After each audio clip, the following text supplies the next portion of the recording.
Hello guys, welcome back to our channel with Suri blog part 3।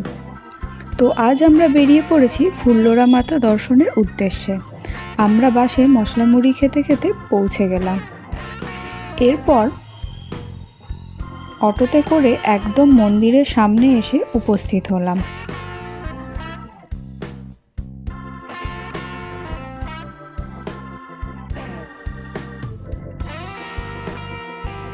প্রথমে আমরা প্রসাদ গ্রহণের জন্য কুপন সংগ্রহ করে নিলাম, কারণ কুপন দেওয়ার সময় ছিল সকাল 11টা পর্যন্ত। তারপরে আমরা চলে আসি মাকে দর্শন করতে এবং খুব ভালোভাবে মাকে প্রণাম করে মন্দির থেকে বেরিয়ে মন্দিরের আশপাশটা ঘুরে দেখছিলাম। 51টি সতীপীঠের মধ্যে এই ফুল্লরা মায়ের মন্দিরটিও অন্যতম।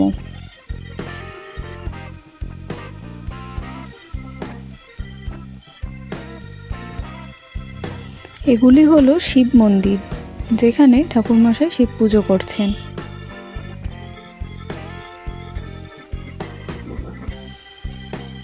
আজ এসেছি আমি, বুনু, আমার আন্টি আর মেশো। এখানে একটা ঘাট বাঁধানো রয়েছে, যার নাম ঋষিকেশ ঘাট।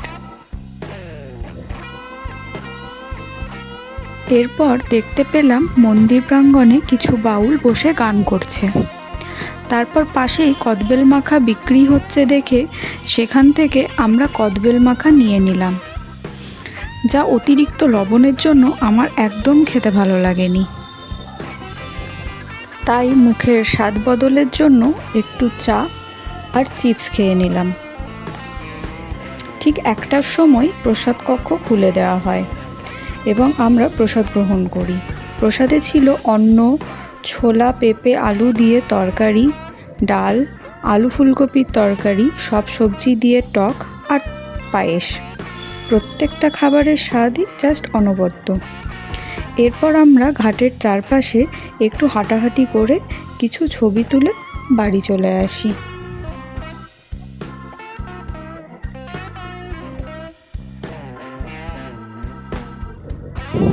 পরের দিন সকালবেলায় আমি বাড়ি ফেরার জন্য বেরিয়ে পড়ি। বুনু অনেক মন খারাপ নিয়েও আমাকে বাসস্ট্যান্ড পর্যন্ত রেখে যায়। তো আবার দেখা হচ্ছে পরের ব্লগে। ততক্ষণ বাই বাই।